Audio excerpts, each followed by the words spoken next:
Kasih karunia dan damai sejahtera Allah Bapa kita dan anaknya Tuhan Yesus Kristus menyertai saudara. Amin. Shalom saudara-saudari yang terkasih di dalam nama Tuhan Yesus Kristus.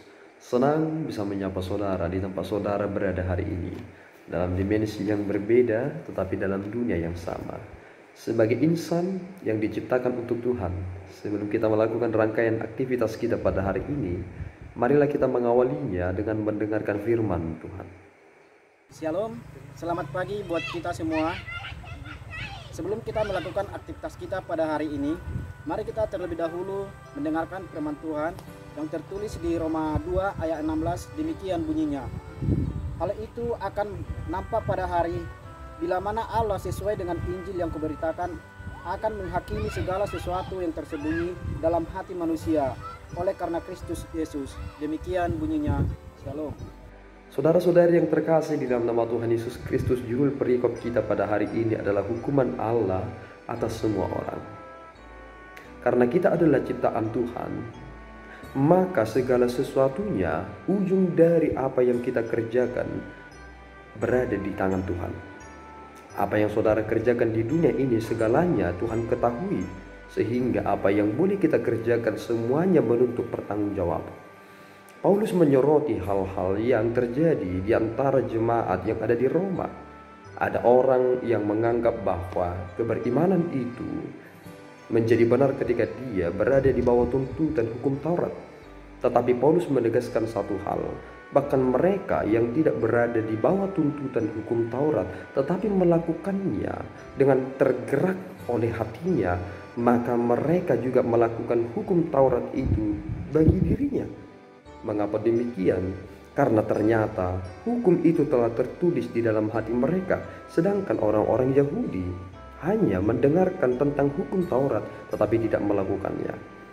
Segala sesuatu yang kita kerjakan akan menuntut pertanggungjawaban. Dan inilah yang sebenarnya sedang kita persiapkan dalam diri kita. Banyak lembaga di dunia ini, kita katakan dalam Indonesia secara khusus, harus menjalani audit tentang proses yang mereka sedang kerjakan.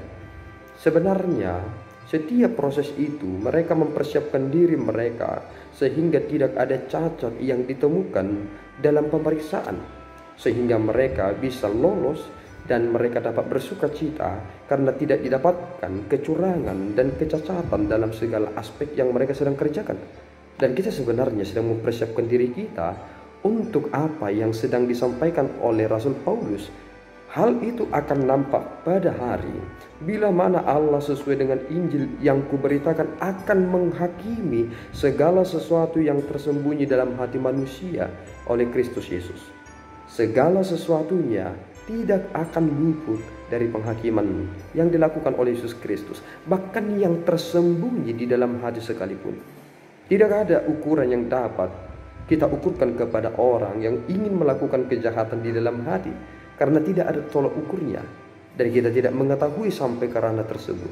Tetapi Allah mengetahui segala orientasi maksud yang terselubung dalam diri manusia.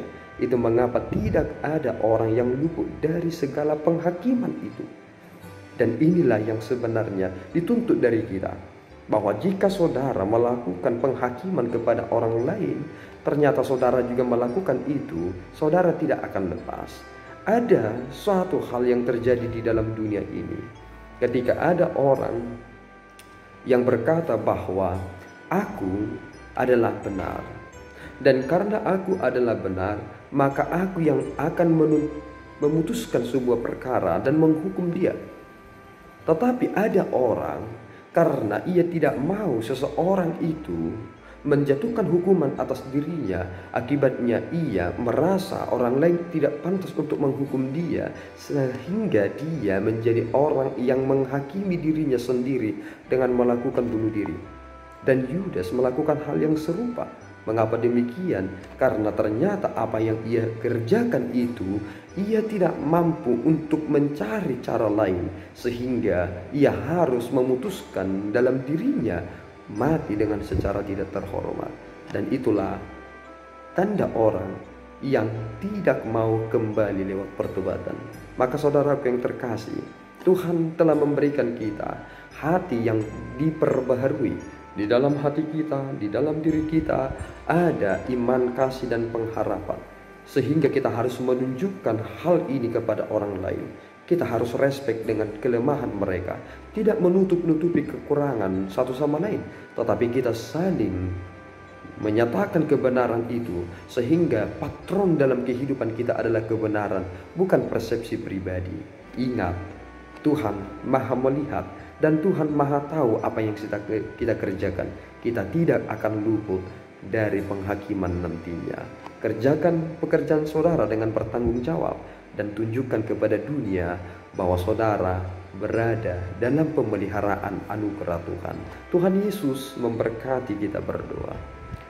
Ya Allah Tuhan kami bersyukur atas berkat-Mu, terpuji nama-Mu Bapa, atas pemeliharaan yang telah Engkau berikan kepada kami, supaya kami mengerti dan memahami apa tujuan kami hidup di dunia ini, supaya kami memuliakan-Mu dengan sungguh-sungguh dan mengasihi orang lain dengan sungguh-sungguh, tidak menghakimi dengan cara pandang kami yang berat sebelah, tetapi kami ingin menyatakan bahwa diri kami juga penuh dengan keberdosaan. Ampunkan Tuhan kelalaian dan kekurangan kami yang lebih sering mengkritik bahkan memvonis orang lain, tetapi kami sangat bercela di hadapan-Mu. Ampunkan kami Bapa, dalam Yesus kami berdoa dan mengucap syukur. Anugerah Tuhan kita Yesus Kristus, kasih setia Allah Bapa, dan persekutuan Roh Kudus menyertai saudara. Amin. Tuhan Yesus memberkati.